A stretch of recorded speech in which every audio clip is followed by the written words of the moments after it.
parler de la tabaski, c'est mardi, hein? C'est mardi. On va nous partager un peu de viande là.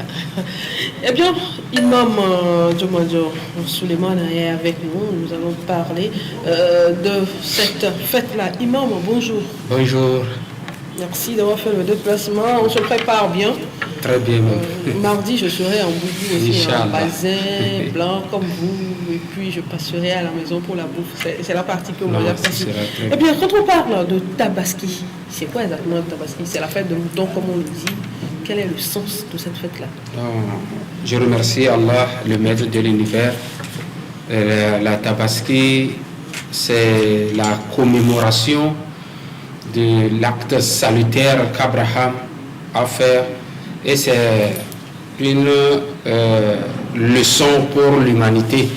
C'est une leçon pour dire à l'humanité qu'il est interdit de verser le sang humain. Le sang humain? Oui, il est interdit de verser le sang humain. C'est pourquoi Dieu a rançonné l'immolation par un bélier. Et l'acte là est perpétuel jusqu'à l'éternité. Alors, si on comprend bien, c'est pour nous dire qu'il est interdit de verser le sang. Ce n'est pas la fête des moutons comme nous l'appelons, mais c'est vous commémorez un événement qui soit passé par le passé. Est-ce que vous pouvez nous rappeler cet événement? Oui, c'est un événement qui a divisé l'humanité en deux parties. Et l'événement là, aujourd'hui, les musulmans disent que c'est Ismaïl et les chrétiens disent que c'est Isaac. Nous savons très bien, si on a écrit 6 ici, à l'envers chez vous, vous le lisez 9. Mais au fond, c'est 6 que j'ai écrit. Donc, mais coûte et coûte, il y aura une vérité quelque part. Donc, la vérité là, c'est ça qui est écrit dans le Coran, dans Sourate 37, à partir du verset 100. Et c'est le verset là qui a donné la chance à Nabi Ismaël, que c'est Ismaël qui est l'enfant qu'on a présenté en sacrifice, parce que depuis les temps, ce sont les prémices, on fait les sacrifices avec les prémices, c'est-à-dire les premiers fils. Donc Ismaël est le premier fils d'Abraham. Automatiquement, c'est lui que Allah a recommandé de faire l'immolation. Seul Abraham pourra nous dire si c'est Ismaël ou Isaac. De toutes les façons, chacun croit ce que sa religion lui a dit. L'essentiel, c'est de respecter les lois du Seigneur. Dites-moi aujourd'hui, quand il y a tabaski, est-ce une obligation d'immoler un mouton ou une chèvre? C'est une obligation?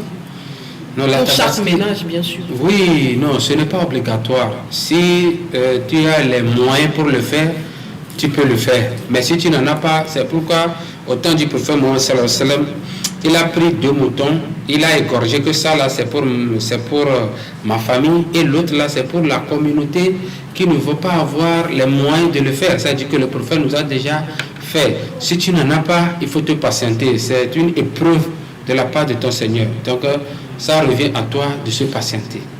Alors, si tu n'en as pas, tu n'es pas obligé de... Tu n'es pas obligé. Et tu vas fêter comment? Non, toi, si tu vas aller à la prière... Et c'est fini. Et c'est fini. Tu restes chez toi. Tu restes chez toi. Si Allah veut, peut-être, tu vas avoir la viande plus que ceux qui ont immolé même. Parce que le jour-là, on dit de diviser la viande en 3 parties. Une partie pour la maison, d'autres parties pour les frères musulmans, et 3e partie pour les frères qui ne sont pas musulmans.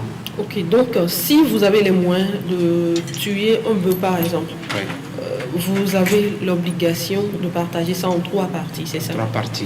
En 3 parties. Une partie à la maison, d'autres pour les musulmans et d'autres pour les non-musulmans. Ce qui est sûr, tout le monde doit une viande. Oui.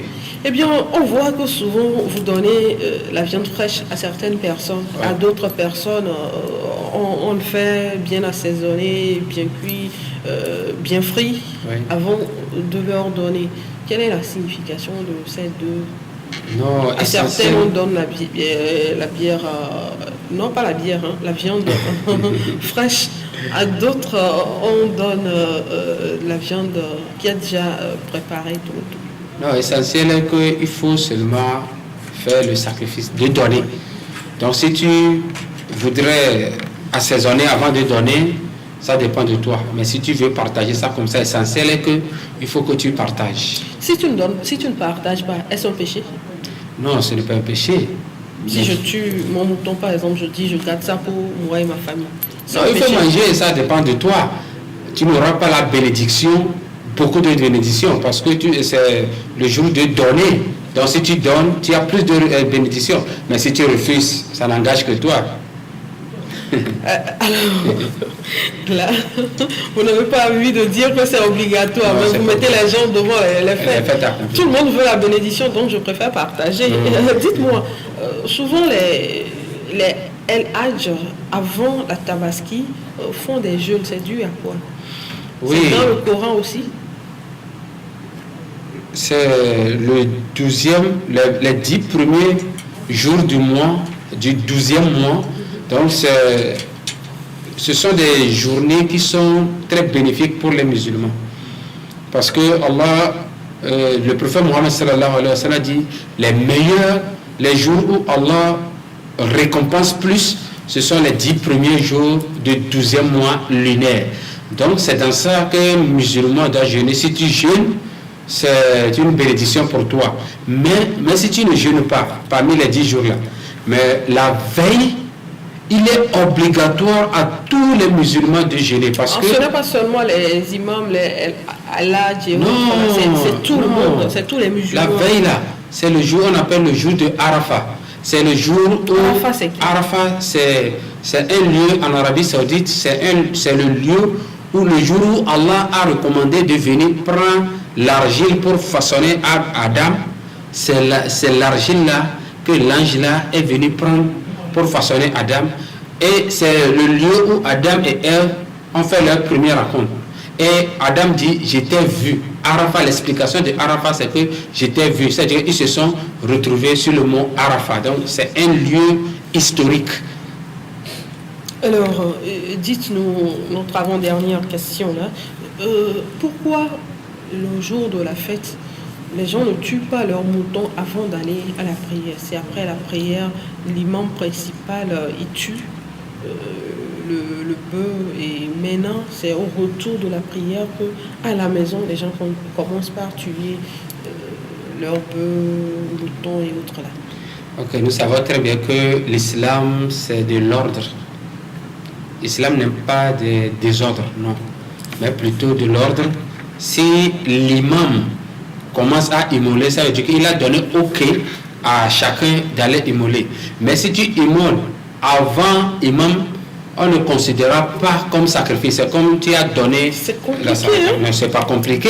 Il faut être ordonné. Peut-être que j'ai envie de manger à 11h, mais non, la prière c'est à 9h. Le temps de revenir, je dis bon, je me lève très tôt, je tue mon mouton et après je vais à la prière à 9h, je viens préparer à manger. Oui, tu peux tuer. Si tu tues là, tu n'as pas fait l'acte commémoratif de Nabi Ibrahim. Seulement tu as tué comme tous les jours. Oui, tout le monde peut tuer. Et tu n'auras pas la récompense de celui qui a immolé ce jour. Il y a trop de conditions. Hein. Quand tu fais ça, tu dois avoir ça. Si tu veux avoir ci, il faut faire ça. Notre dernière question, Imam Dimado Suleiman. L'édition 2021, on sait que ça se déroule dans une crise sanitaire. Quelles sont les dispositions que vous avez prises à votre niveau pour que les gens puissent respecter les mesures barrières? Oui, nous avons des équipes qui vont s'occuper pour ceux qui vont venir prier, parce que chacun va venir avec son tapis et les cache-nez, tout ce que le gouvernement a ordonné. Chacun de nous doit respecter ça, parce que l'ordre est le summum des musulmans. Merci à vous d'avoir fait le déplacement. On vous souhaite une bonne fête par anticipation. Et puis, n'oubliez pas nos téléspectateurs aussi. Hein, après la fête mercredi, vous passez dans nos locaux. Ou bien Frédéric qui passe dans nos locaux avec de petits morceaux de viande. On adore ça, ou bien. Alors, Imam, merci. Merci à vous pour les explications. Bon dimanche, oui, bonne fête par anticipation. Merci. Chers téléspectateurs, ce sera la fin de ce magazine d'information. Nous vous donnons rendez-vous dimanche prochain à partir